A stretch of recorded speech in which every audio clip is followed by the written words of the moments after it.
dipersembahkan oleh Ovaltino mau? Kenyang ya, bikin kamu super happy. Selamat malam para pemirsa, ketemu lagi dengan saya Hotman Paris. Waktu saya kecil di kampung di Sumatera sana, kalau ibu saya menyuruh saya membeli minyak goreng, saya selalu pesan ke tokonya agar dikurangi takarannya dan uangnya saya korupsi. Itu kenyataan yang saya alami, yang saya lakukan. Ternyata sesudah saya sukses di Jakarta, sekarang saya menemukan yang korban adalah mungkin ribuan atau jutaan ibu-ibu emak-emak di pasar, di mana minyak goreng takarannya disunat. Kasus Pertamax belum selesai, sudah timbul lagi, terbit lagi kasus baru, yaitu minyak goreng disunat. Ada apa di Indonesia ini? Kok bertubi-tubi? Dan kali ini korbannya adalah ibu-ibu di pasar. Idul Hot Room, habis oplos Pertamax, terbitlah minyak goreng disunat.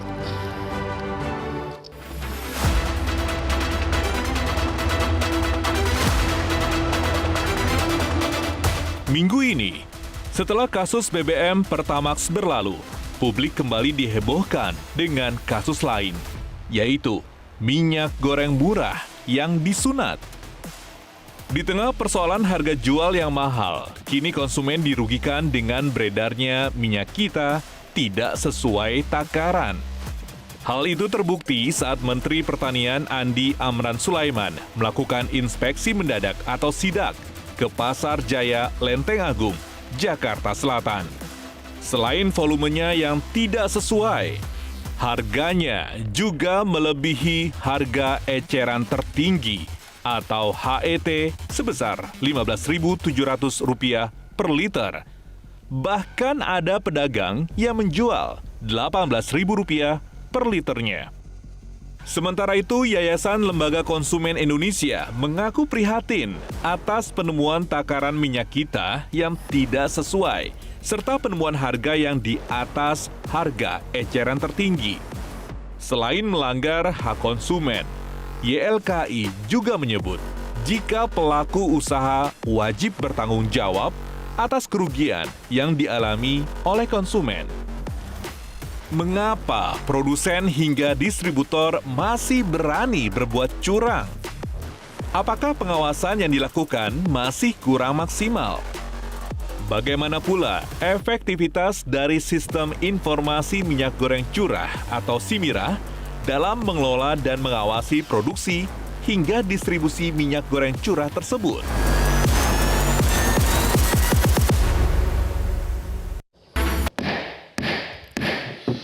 Para pemirsa persnya Hotman Paris, sesudah saya pulang berobat dari Singapura, kembali lagi kebiasaan saya, bangun jam 3 pagi dan bekerja selama 38 tahun saya sebagai pengacara begitu.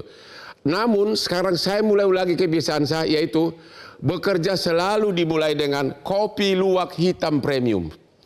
Kopi luwak hitam premium itulah yang membuat saya segar tiap hari, sehingga sarapnya dan tidak ngantuk selama bekerja dan keberaniannya timbul. Oke, sekali lagi, kopi luwak hitam premium, kopi kesayangan Hotman Paris. Oke, selamat malam para pemirsa, sudah hadir melalui Zoom dengan Bapak Amran Sulaiman, Bapak Menteri Pertanian. Selamat malam Pak. Halo Pak Menteri Pertanian, selamat malam. Selamat malam. Assalamualaikum warahmatullahi wabarakatuh. Waalaikumsalam. Pertanyaan pertama, Pak. Pertanyaan pertama, kenapa sidak justru Menteri Pertanian yang melakukan? Kenapa bukan Menteri Perdagangan? Yang kedua, boleh Bapak ceritakan modus operandinya gimana sebenarnya permainan ini semuanya? Silakan Pak. Yang pertama, atas arahan Bapak Presiden, kita rapat koordinasi. Pak Menteri Perdagangan dan seluruh terkait yang dipimpin oleh Pak Menko. 1 minggu sebelum Lebaran, kita sepakat bahwa harus menjaga stok dan stabilisasi harga, agar saudara-saudara kita beribadah di bulan suci Ramadan dengan menikmati harga yang baik, Ya. dan juga tenang dan seterusnya. Karena stok kita cukup. Ya. Jadi kami komunikasi, bukan kami jalan sendirian. Kami komunikasi dengan Pak Menko, Menko Pangan, kemudian Menteri Perdagangan, kemudian Kapolri, Wakapolri, kemudian Jaksa Agung, seluruh yang terkait. Ya. Yang hubungannya dengan kalau ada pidana, pelanggaran dan seterusnya. Jadi sebelum kami sidak, kami komunikasi langsung dengan Pak Mendak. Jadi kami kolaborasi karena tidak mungkin satu sektor mampu menyelesaikan masalah ini. Oh, jadi Harus itu adalah seluruh sektor yang terkait kita selesaikan bersama-sama. Oke, jadi itu adalah kerjasama tim. Pertanyaan kedua, boleh Bapak ceritakan bagaimana sebenarnya modus operandi para pelaku ini? Dan sudah mencakup seluruh Indonesia atau bagaimana? Kelihatannya ini cukup menyeluruh, hampir seluruh daerah terjadi, karena kami terima laporan. Pada hari itu kami sidak ke pasar murah yang dilakukan oleh pemerintah atas arahan Bapak Presiden. Kemudian kami menuju ke pasar. Kami mengecek langsung. Sebelum kami tiba di pasar, kami telepon langsung Pak Kabar Eskrim dan Pak Mendak. Ya. Kami telepon sebelum tiba di pasar. Ya. Karena kami sampaikan, Pak Mendak, mana tahu ada manipulasi minyak goreng, beras, atau pangan lainnya di pasar. Ya. Kami cek, kami menemukan 3 perusahaan yang melakukan manipulasi. Ya. Padahal 1 minggu sebelum Lebaran, kami sudah himbau, kami sudah wanti-wanti. Di mana dalam ratas diperintahkan oleh Bapak Presiden, tolong kawal bahan pangan. Ya. Kami semua diperintahkan seperti itu yang terkait. Akhirnya kami temukan 3 perusahaan. Dan ukurannya kami kaget, kami ukur berulang-ulang, itu hanya 750 ml. Artinya berkurang 25%. Ya. Bayangkan kalau ini 2 juta sampai 5 juta ton, itu berapa ratus miliar kerugian masyarakat Indonesia. Nah, ini yang pada saat kami temukan, ada tim dari kepolisian Reskrim, kami sampaikan, tolong ditindak tegas. Kenapa?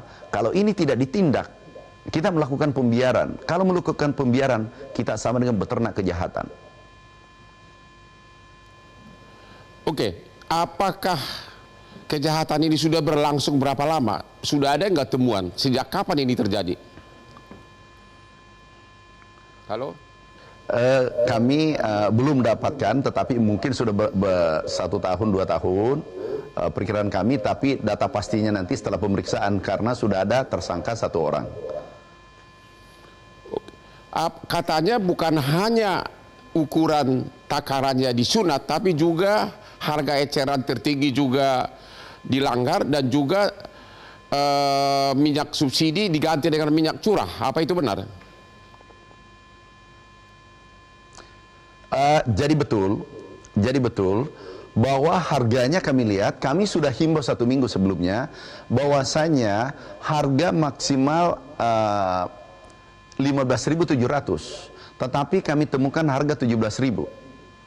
Kami temukan, kami himbau kepada pedagang pengecer, dan kami sepakat dengan Pak Kapolri, kami sudah telepon juga pada saat itu, bahwa bukan pengecernya yang kita tindak, karena dia hanya mencari untung 1.200 rupiah, 500 rupiah. Kami usut, kami minta yang diusut adalah produsennya. Ya. Karena asal muasal keculasan ini, kecurangan ini adalah dari produsennya, dari pabrikannya. Dan itu betul bahwa ada harga 17.000, itu di atas HET. Ya. Kalau gitu, karena ini kan minyak subsidi, apakah ini sudah bisa dikenakan juga tindak pidana korupsi?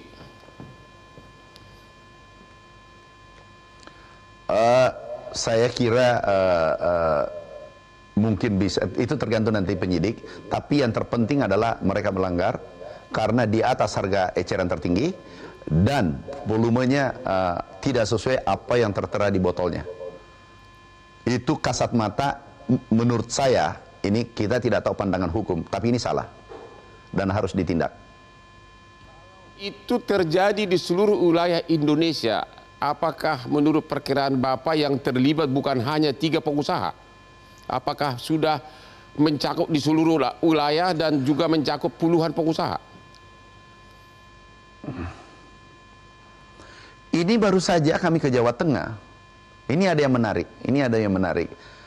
Di Jawa Tengah, kami ke Jawa Tengah, laporan dari tim kami, laporan dari Satgas mengatakan bahwa sudah sesuai takaran dan seterusnya.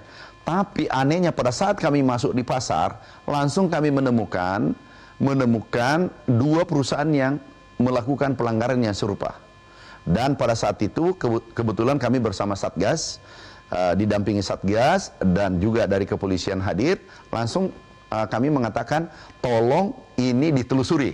Tapi kami pesan, sekali lagi pesan Bapak Presiden, jangan ditindak masyarakat kecil. Jangan ditindak pengecernya. Karena hanya mencari rezeki 100 rupiah, 200 rupiah di bulan suci Ramadan. Yang ditindak adalah produsennya atau yang mengemas atau pabriknya dan seterusnya, dan itu sudah dilakukan. Menurut perkiraan Pak Menteri, kira-kira berapa miliar, berapa ratus miliar masyarakat dirugikan, emak-emak dirugikan atas perbuatan kejahatan ini?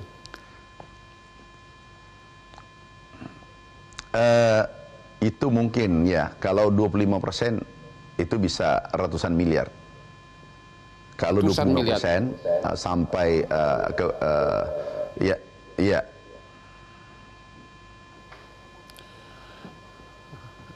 Ini kan sudah menjelang hari raya. Ibu-ibu banyak membutuhkan minyak goreng. Gimana antisipasi dari pemerintah?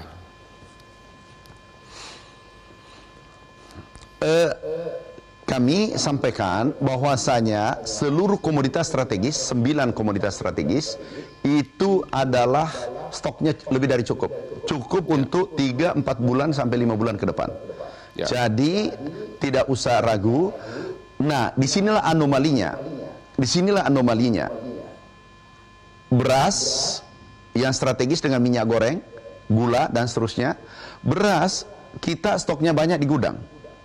Kemudian produksi kita sesuai BPS naik 52%. Ini berkat hasil kerja keras kita semua dan petani seluruh Indonesia. Jadi produksi melimpah, kemudian stok banyak. Kenapa terjadi kenaikan di konsumen? Kenaikan harga 2%. Itu tidak masuk akal. Ini adalah anomali. Yang kedua adalah minyak goreng. Minyak goreng tidak boleh, harusnya tidak mungkin naik. Kenapa? Kita produsen terbesar dunia.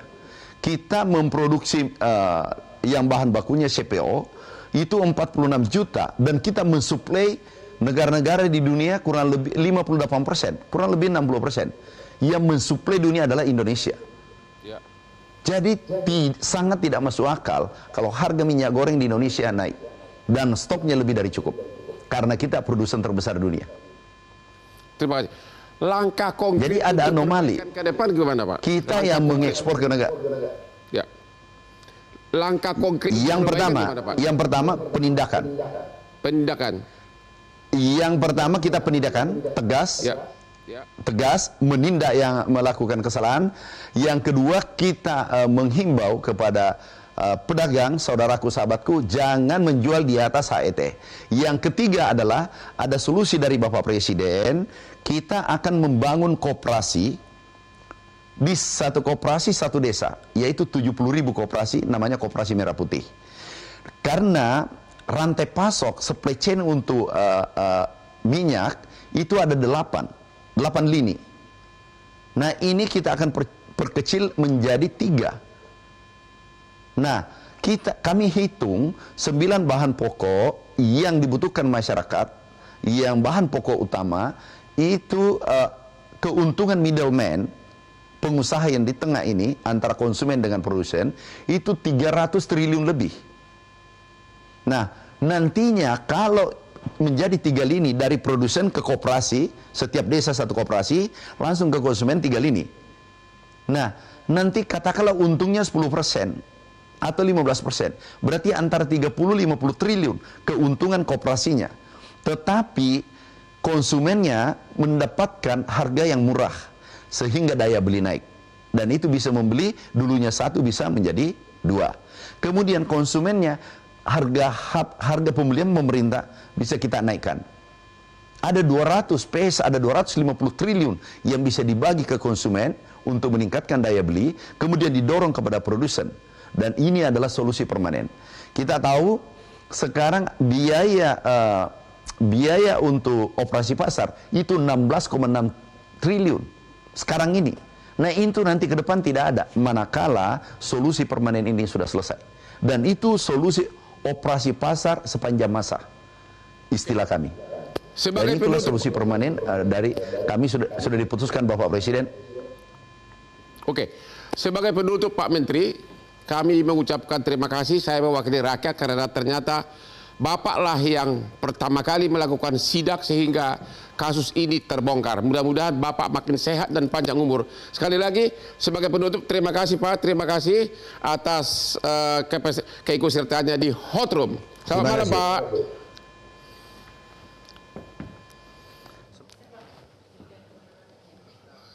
Kita break. Kita break. Ketemu lagi di Hot Room.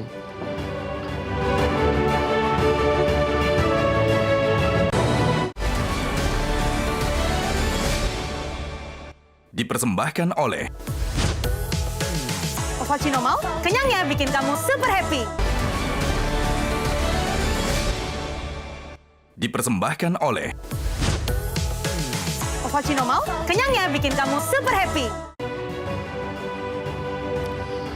Ketemu lagi di Hot Room. Emak-emak dirugikan. Beli 1 kilogram minyak goreng, ternyata yang dikasih sama dia hanyalah 750 mili atau 1/4 dikurangi. Dan itu katanya terjadi di seluruh Indonesia. Bapak Putu Yuli Ardika, ya, selaku Dirjen di Kementerian Perindustrian, ini bagaimana bisa terjadi? Kalau terjadinya Pak, Ya. terjadinya ini sedang Apakah kekurang pengawasan atau memang mentalitas bangsa kita udah begini atau gimana? ini sedang didalami oleh Kepolisian RI, ya. Dan kita sangat mendukung hal ini, ya, karena pertama bahwa ini benar-benar mencoreng program pemerintah untuk menyediakan minyak yang harga terjangkau. Ya. Ini juga mencoreng perusahaan-perusahaan yang taat aturan. Ya. Dan juga ini merugikan, seperti tadi disampaikan, ini merugikan masyarakat luas. Dan juga ini dilakukan di bulan Ramadan. Dan katanya sudah, jangan-jangan udah bertahun-tahun itu terjadi seperti Pertamax. Ya, oke, tapi ini kan terutama yang kita garis bawahin, ini di bulan Ramadan pun melakukan ini. Ya. Sehingga ini kan tindakan pidana yang serius. Dan kami sangat mendukung bahwa ini benar-benar... Ini kalau terbukti perusahaan, ini yang berwenang mencabut izinnya Kementerian Perindustrian? Jadi bisa kami sampaikan kalau nanti, ya ini kan ada repacker, ya, jadi sebenarnya kalau minyak goreng itu ada perusahaan yang memproduksi minyak goreng, ya. Dia juga sekaligus mengalirkan, ada juga repacker, ya repacker. Nah, kalau nanti repacker ya repacker itu bahasa Indonesianya apa? Pengemas. Oh, pengemas, ya. Ya, nanti kalau memang pengemasnya yang nakal, ya pengemasnya yang kita. Kalau perusahaan pabriknya yang nakal, perindustrian berhak langsung mencabut izinnya. Iya, itu nanti kita tindak lanjuti. Sudah ada nggak data kira-kira perusahaan yang bakal dicabut izinnya berapa? Udah tahu nggak? Kita nunggu pendalaman yang dilakukan oleh kepolisian dulu, Pak. Apa nanti benar yang diperiksa sekarang ini hanya level kepala gudang, bukan pemilik perusahaan, bukan konglomeratnya?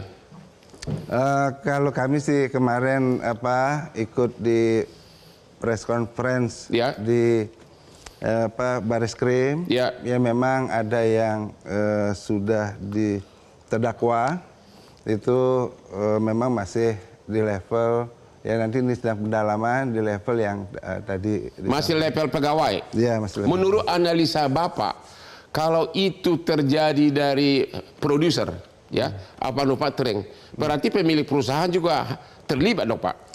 Ya kalau ketentuan hukumnya kan seperti itu, tapi kita tunggu dulu hasil yang ini kan kepolisian sedang melakukan. Ya. Dan kita sangat mengapresiasi dan kami sangat mendukung tindakan tegas dari kepolisian ini. Nah nanti setelah itu kita akan tindak lanjut apapun hasilnya. Demikian Pak. Oke, kita sudah mengundang Kementerian Perdagangan tapi tiba-tiba membatalkan, nggak tahu kenapa. Pak Devian Kore, Bapak selaku pelindung konsumen ya, GLKI. Apa analisa Bapak terhadap skandal ini? Iya, karena ini minyaknya minyak subsidi. Ya. Oleh karena itu ya harus tepat sasaran. Ya. Nah, yang perlu dicermati adalah apakah kategori minyak yang dijual yang isinya volumenya berkurang itu kategori minyak subsidi atau diperjualbelikan secara bebas. Ya. Itu satu hal yang harus diperhatikan di dalam konteks sidak kemarin. Ya. Dan pertanyaan yang pertama yang Ya. Bang Hotman tanyakan kepada Menteri itu tepat sekali. Dan kenapa Menteri Pertanian yang melakukan sidak? Harusnya siapa? Menteri Perdagangan, kan kewenangan perdagangan Benar. dalam sidak di pasar itu. Ya. Itu jadi aneh, question mark bagi publik. Kenapa kok Menteri Pertanian? Menurut analisa Bapak, kalau ini terjadi di seluruh Indonesia, kira-kira sudah tahu nggak ada berapa puluh perusahaan yang terlibat kejahatan ini? Kalau konsumsi rata-rata per kapita penduduk Indonesia itu kan 9,5 kilogram atau 12 sampai 15 liter per kapita per Ya. tahun. Nah, sementara konsumsi rumah tangga itu sekitar 2,6 juta. Ya. Jadi hampir banyak perusahaan yang dan produksi kita itu kan hampir mencapai 50 juta ton per tahun. Ya. Dan konsumsi dalam negeri separuhnya. Ya. Artinya separuh diekspor. Nah, saya Jadi khawatir 25 juta ton setahun. setahun Untuk dalam negeri. Untuk dalam negeri. Itu yang subsidi. Itu yang ya untuk di pasar. Untuk di Ya, pasar. nah, Yang subsidinya subsidi berapa berapa ton? kita nggak tahu. Oleh karena itu kita perlu tanya nih, produksi minyak kita yang subsidi ini berapa jumlahnya Ya. di pasaran. Nah, siapa yang melakukan pengawasan terhadap peredaran minyak kita? Ini kan perlu Perusahaan yang dapat subsidi ada berapa, Pak? itu yang kita pertanyakan. Yang ditangkap itu 3. Apakah perusahaan ini adalah yang Nggak, menyalurkan? Bapak tahu nggak untuk secara global seluruh Indonesia perusahaan yang dapat subsidi untuk minyak goreng ini ada berapa? Belum? Atau dari perindustrian ada data nggak? Berapa ratus perusahaan? Oke, Bang Hotman, ini kami meluruskan dulu angka-angkanya karena kita angka ini Ya. kan mau kita pakai ya. Jadi untuk kebutuhan minyak goreng kemasan di pasar tradisional, jadi kita bedakan pasar ada tradisional dan modern, itu 2,45 juta ton. Ya, itu untuk per tahunnya. Untuk yang minyak goreng premium di pasar modern itu 901.000 ton. Jadi yang terlibat kejahatan ini minyak yang mana? Yang subsidi? Ya, Saudara. Nah, untuk yang minyak goreng program rakyat Ya. itu DMO. Jadi DMO nih kewajiban untuk mengisi pasar dalam negeri dulu baru Ya. dikasih hak ekspornya. Jadi subsidinya itu bukan subsidi Ya. juga. Jadi DMO sebenarnya itu ditargetkan tiap bulan 250.000 ton. Untuk yang subsidi, yang minyak subsidi berapa ton untuk seluruh Indonesia? 250.000 yang tadi. Dan itu menyangkut berapa perusahaan? Itu kalau perusahaannya itu ada Kira-kira berapa aja? 84 perusahaan. Ya. Oke, kita Dan istirahat dulu. Sedikit aja, 84 perusahaan, ada 234 pengecer. Ini ada kalau distributornya itu ada 8.000-an dan ada yang di kemasan itu 200 sampai 300 pengemas. Para pengacara di seluruh Indonesia, siap-siaplah kau akan dapat rezeki. 84 perusahaan kemungkinan jadi tersangka, belum lagi distributor. Siap-siaplah jadi kaya. Ketemu lagi di Hot Room.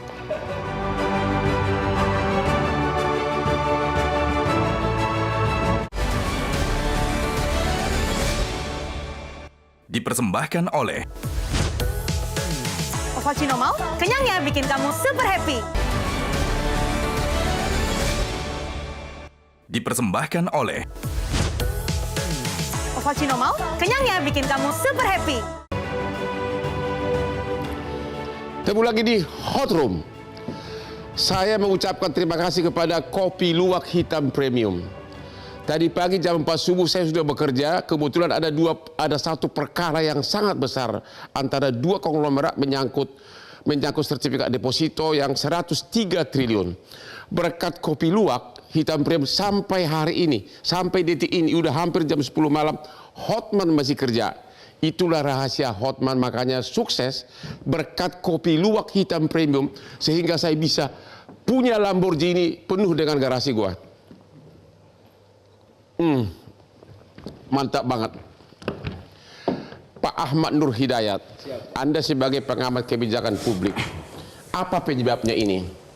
Yang kedua, katanya yang baru diperiksa baru level kepala gudang, bukan pemilik perusahaan. Apakah Anda yakin bahwa pemilik perusahaan juga terlibat? Satu, pertanyaan Abang, ada apa ini? Saya ngelihatnya tidak secara mikro, Bang, ya. Ya. Karena apa? Tadi Abang bilang kok secara nasional terjadi. Ya. Pak Menteri juga mengatakan demikian. Kenapa ini terjadi? Saya ngelihat makronya. Ya. Ini kan berawal dari tahun 2022. Dalam Permendak nomor 49 tahun 2022 disebutkan bahwa kalau Anda produsen CPO dan Anda ingin mengekspor, Anda harus memenuhi DMO.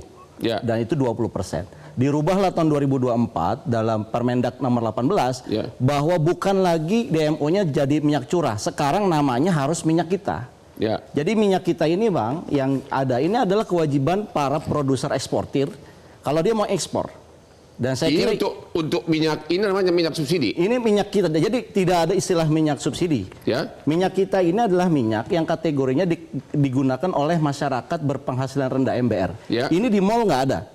Ini yang disubsidi pemerintah. Ini adanya di pasar Nggak, tradisional. maksudnya ini yang disubsidi pemerintah. Bukan, namanya bukan subsidi. Jadi kalau istilahnya adalah ini kewajiban dari pengusaha Pengusaha. untuk dia supaya bisa ekspor. Oke, ya. Karena dia kewajiban dan kewajibannya harus tertulis minyak kita. Ya. Makanya tadi ada data SIMIRAH tuh, Bang. Ya. Sistem informasi. Jadi kalau produsen CPO mau ekspor, dilihat dulu data CPO-nya, data SIMIRAH-nya. Ya. Udah memenuhi belum dia Jadi domestic market obligation. yang disunat takarannya ini bukan? Nah, yang disunat takarannya ini. Nah, pertanyaannya adalah kenapa ini nggak bisa ditelusuri mulai dari produsen CPO-nya, distributor CPO-nya, sampai ke PT yang mengemasnya ini. Sehingga kita bisa mendapatkan satu siapa tersangkanya kalau ini secara masif ya. Ya. Yang ditemukan oleh Barreskrim yang kemudian heboh itu kan hanya kepala gudang levelnya. Baru kepala gudang. Kepala gudang, PT-nya belum ditutup oleh perindustrian. Dan saya kira Kementerian Perindustrian tidak harus menunggu dari pihak kepolisian, Pak Benar. Putu. Kenapa? Karena kan penyelesaian dari perindustrian adalah compliance-nya. Ya. Dia bisa mencabut ketika dia ada temuan. Sebelum Bapak, kenapa Pak belum dicabut izinnya? Kenapa? Kenapa harus nunggu dari penyidikan dari kepolisian? Kan itu kan kewenangan perindustrian untuk mencabut izin. Ya, ini bagus juga pertanyaannya. Jadi yang kita lakukan adalah memberitahukan dan ini udah kita blacklist. Masih cukup nggak hanya memberitahukan rakyat sudah susah. Bentar dulu. Ya, pelan-pelan. Jadi kita memberitahukan semua produsen untuk tidak menyalurkan minyak ke sana yang Ya. sekarang diizinkan. Kita udah sampaikan, udah itu di blacklist lah ininya. Ya memang nanti karena kita tidak mau mendahului penyelidikan yang dilakukan oleh kepolisian, ya nanti akan coba kami konsultasikan. Apa dengan mungkin barang buktinya sudah hilang di pasaran sehingga udah susah dicari siapa pelakunya? ya itu kita lihatlah. Jadi sampai sekarang Kementerian Perindustrian belum menargetkan untuk mencabut izin dari beberapa perusahaan yang terlibat, belum ada, masih menunggu. Ya kami sudah sampaikan kemarin di Barreskrim. Ya. Oke, kami akan menindaklanjuti apa yang menunggu kepolisian. Ya, iya, Pak. Gimana ini Pak Ahmad Nur Hidayat? Jadi ini ada kaitannya sama eksportir CPO, Bang, kalau menurut saya. Ya. Kenapa? Karena beratnya ini atau volume ini akan dikonversi dengan berapa CPO yang mereka bisa ekspor. Ya. Artinya kalau mereka disunat, katakanlah tadinya 1 liter, tapi hanya 750, berarti kan 25%-nya disunat nih. Ya. Kenyataannya kan mereka dapatnya full yang 1 liter kali berapa juta ton untuk diekspor. Ya. Jadi saya melihat kenapa ini bisa terjadi, Kalau saya dikaitkan dengan makronya, ini harga sawit ekspor tuh lebih tinggi sekarang, 15.000 sampai 16.000. Ya. Kemungkinan para produsen-produsen ini tergoda untuk mengekspor lebih banyak. Ya. Tetapi melupakan DMO-nya. Menurut saya ini yang perlu diinvestigasi oleh Kementerian Perindustrian dan Perdagangan Menurut sekaligus. Anda ini udah terjadi berapa lama? Kalau dari harga HTI ini kan terusnya 15.700. Ya. Itu kalau saya pernah hitung, ini harga CPO yang paling aman supaya mereka tidak tergoda itu 13.800 per kilogram CPO. Ya. Sekarang sudah 16.000, Bang. Sudah berapa lama terjadi? Saya kira ini sudah 6 bulan terakhir. Berarti sudah minimum sudah 6 bulan terjadi kejahatan ini. Artinya pengusaha, dari sisi pengusaha nih Bang, daripada saya memberikan CPO sebagai bahan dasar dari minyak goreng ini ke dalam negeri yang harganya rendah, kan lebih baik saya ekspor. Nah saya kira ini kayak mengulang kejadian 2022. Makanya saya pertanyakan, ini bukan sekedar oknum, tapi ini adalah tata kelola dari minyak goreng kita. Ingat Bang, tadi disebutkan bahwa Bappenas, Badan Pangan Nasional, itu ditugaskan untuk menjaga harga-harga 9 bahan pokok tadi. Anehnya untuk minyak goreng, Bappenas tidak punya stok nasional. Stok itu bukan di Bulog, bukan juga di Bappenas, beda sama beras, beda sama jagung, beda sama kedelai. Pertanyaannya, harga kelapa sawit itu sudah naik dari kapan? Ya saya kira 6 bulan terakhir ini sudah menunjukkan tren yang naik. Berarti minimum sudah. Artinya saya melihat dari makro ya Bang ya. Saya melihatnya makro ini ada indikasi bahwa ini dilakukan secara sistemik. Yang kedua saya belum selesai bahwa kalau saya melihat harga minyak kita ini tertulisnya berapa di sini HTI-nya. Ini teman saya, saudara saya yang beli, dia belinya 19.000. Bapak dari pihak negara, bisa nggak kita jujur sama diri kita sendiri? Kalau udah tertulis di sini HT 15.700, bisa nggak ini betul-betul 15.700 di masyarakat? Dan saya kira masyarakat juga perlu dididik. Kalau Anda membelinya di atas ini, Anda harus melapor. Pertanyaannya, disiapkan nggak mekanisme pelaporannya? Kan nggak ada. Jadi seolah-olah kita menjadi negara yang tanda kutip, yang tertulis apa, yang realitanya apa, ini udah diajarkan. Kan apa karena terlalu panjang itunya? Dari mulai produser sampai ke customer terlalu panjang birokrasinya? Bukan alasan. HET itu sudah menghitung profit dari middleman. Nah, middleman itu sudah dihitung di sini harganya. Jadi sebetulnya 15.700 sudah ada keuntungan middleman, keuntungan distribusi dan sebagainya. Pertanyaannya, yang membuat kemasan seperti ini langsung produsennya atau distributornya yang membuat seperti ini? Saya kira pihak perindustrian yang bisa jawab. Jadi tadi seperti kami sampaikan ini berdasarkan Permendag nomor 18 tahun 2024 memang diutamakan minyak kita dalam kemasan yang dihitung sebagai pertanyaannya yang membuat ini final di pasar itu siapa? Distributornya atau produsennya? Karena mereka lah pelaku kejahatan itu kan? Saya mau menjelaskan itu. Jadi ini dulu. Nah, jadi karena waktunya sikat Pak. Dalam ini kan udah di dalam kemasan. Nah, karena kemampuan industri produsen minyak goreng itu cuma mempunyai kemampuan 37.000 ton, sedangkan yang kita harus salurkan itu di 250.000 ton. Jadi sebagian besar itu adalah dilakukan di repacker. Apa itu repacker? Repacker itu pengemas. Pengemas? Ya, pengemas. Jadi ini nanti coba kita lihat. Jadi kemungkinan pelaku kejahatan itu banyak benar yang terlibat kalau ini adalah pengemas yang mengemas begitu. Ya, makanya kan nanti kita lihat ini di pengemas atau memang di produsen minyak gorengnya. Karena kalau ada dua skema yang menurut Permendag ini, itu dia itu bisa sebagai distributor atau dia bisa sebagai maklun. Jadi mengembalikan. Jadi sampai hari ini Kementerian Perindustrian belum tahu sebenarnya siapa pelaku utama, apakah produsen, pabriknya, atau pengemas, atau distributor, begitu Pak? Ya itu nanti kayak tadi kita lihat hasil ke apa? Kita menunggu katanya hasil penyelidikan dari Mabes Polri. Ketemu lagi di Hot Room.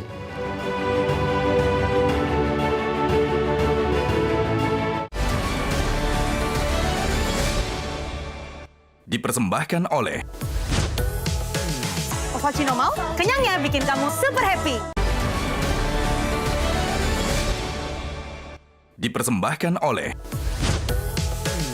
cappuccino mau? Kenyangnya bikin kamu super happy. Ketemu lagi di Hot Room para pemirsa. Minyak goreng yang Anda beli ternyata sudah disunat, sudah dikurangi. Belinya 1 liter, bayarnya 1 liter, ternyata isinya 1/4 dikurangi. Pertanyaannya kepada Pak Dirjen Perindustrian. Katanya kemasan botol itu tidak ada tulisan 1 liter. Itu tugas siapa yang mengawasi itu? Apakah tugas perindustrian atau siapa? Dan kenapa lalai tidak diawasin? Kalau ini ada tulisan 1 liter nih. Oke, saya ini. Jadi untuk barang yang beredar, Ya. itu ada, kalau untuk makanan itu ada BP POM, untuk kualitasnya kita di SNI, pakai Ya, SNI. kalau jumlah takarannya, kita fokus ke takarannya. Ya. Di sini tidak ada 1 liter, nggak ada ditulis 1 liter di kemasannya. Itu siapa yang, itu salah atau tidak? Ya itu salah, seharusnya ada. Yang harus ada menindak ketentuan. siapa? Itu tadi ada perlindungan konsumen dan data apa? Kantor Bapak perindustrian? Di Kementerian Perdagangan. Perindustrian nggak berwenang. Kalau perindustrian itu di kualitas minyaknya, yaitu sesuai nggak dengan SNI. Oh jadi yang salah Kementerian Perdagangan di sini. Saya nggak menyebut salah tuh, ini nanti coba. Tapi itu salah. Salah nggak bahwa tidak menyebutkan 1 liter atau tidak? Ya. Nanti kita lihat ketentuannya nih. Salah atau tidak? Ya, kalau Kementerian Perindustrian kita paham tuh Bang. Ya. Dia tugasnya di hulu, di proses Ya. produksi, kualitas produk. Ya. Jadi yang tertuduhnya siapa? Ya mestinya yang mengawasi Kementerian Perdagangan. Ya. Kalau tadi terkait dengan kewajiban DMO, jadi kan 1 juta ekspor, berarti 250.000 ton itu dalam negeri. Artinya per 1 liter itu ada 2,5 juta Pertanyaannya liter. yang rakyat ngerti, kemasan botolnya ini kan tidak ada tulisan 1 botol. Salah atau tidak itu? Salah jelas. Yang salah siapa? Ya yang membuat kemasan, yang mengizinkan kemasannya dibuat. Pemerintah yang kurang mengawasi, kewenangan siapa itu?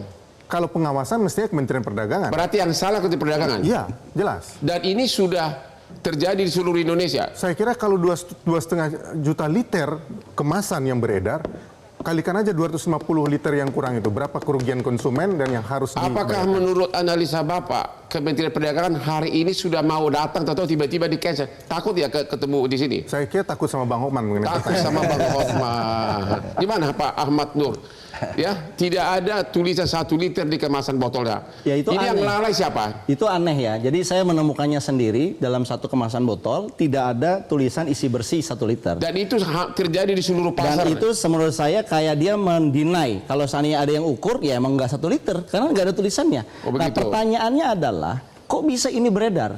BP POM kemana? Selama Ya. ini BP POM diam dengan kasus ini yang bicara Menteri Pertanian. Ya. Dan saya kira kita harus sentil juga BP POM.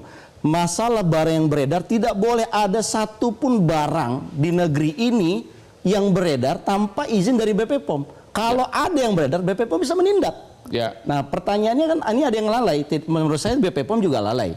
Harusnya dia segera mengetahui ini dan dia kemudian Oke, melakukan tindakan mengenai tertentu. penyidikan sekarang. Apa menurut Anda, apa terlambat sudah heboh ini tapi belum ada tersangka? Ya menurut saya lagi-lagi ya ini kasusnya sama seperti kasus-kasus yang lain. Ya. Kasus pagar laut PT-nya belum ada. Ya. Kasus oplos BBM hanya oknumnya saja. Ya. Publik menginginkan ini dibongkar semua. Ya. Sebetulnya ada permainan nggak? Ingat Bang, pasar minyak goreng dan pasar sawit adalah pasar oligarki dalam hal intelektual. Ya. Oligarki adalah sekelompok orang saja. Dan saya tadi belum meneruskan, Bappenas tidak punya stok nasional seperti halnya beras. Jadi stok itu ada di swasta. Ya. Dan saya kira kalau stok ada di swasta sangat berbahaya. Negara minyaknya dibutuhkan tapi stoknya ada di swasta. Ini gimana ceritanya? Kan harusnya kita mengamankan dong. Artinya Jadi stok fisik tolong ya. dibikin yang salah siapa ini semua? Saya kira begini, tidak ada yang tanda kutip salah 100%, tetapi ada yang lalai di sini. Pertama pengawas. Pengawas. Iya. Siapa itu? Pengawas itu banyak kalau dalam agro ya. Ada Satgas Pangan, ada BP POM, ada Kementerian Perdagangan, ada Kementerian Perindustrian. Ini kesannya semuanya jalan-jalan sendiri. Dan gini Bang, pesan Pak Prabowo kan bilang ngecek sebelum Ramadan ketersediaan. Ya. Ketersediaan itu bukan cuma bobot berat. Bagaimana kualitasnya, kehalalannya. Ya. Ada soalnya temuan diisinya minyak oplos. Berarti bisa jadi tinggal halal. Jadi gimana masyarakat jadi khawatir? Oke, waktu sudah berakhir. Terima kasih kepada narasumber. Para pemirsa, mungkin kita minggu depan akan menunggu lagi kasus terbaru. Karena hampir tiap minggu ada kasus baru. Apakah ini karena kehebatan dari klien saya Pak Prabowo berhasil membongkar? Kita tunggu nanti. Demikianlah akhir dari diskusi kita malam ini. Sampai ketemu lagi di Hot Room setiap hari Rabu jam 9 malam. Ayo Pak, sini Pak. Sini Pak.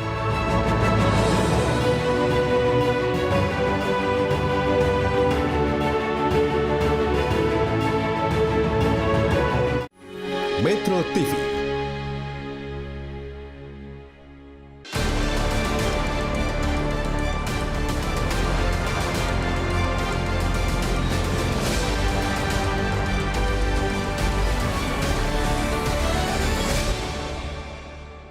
Dipersembahkan oleh Ovaltino mau? Kenyangnya bikin kamu super happy. Jelajahi cara baru mendapatkan informasi. Download Metro TV Extend sekarang.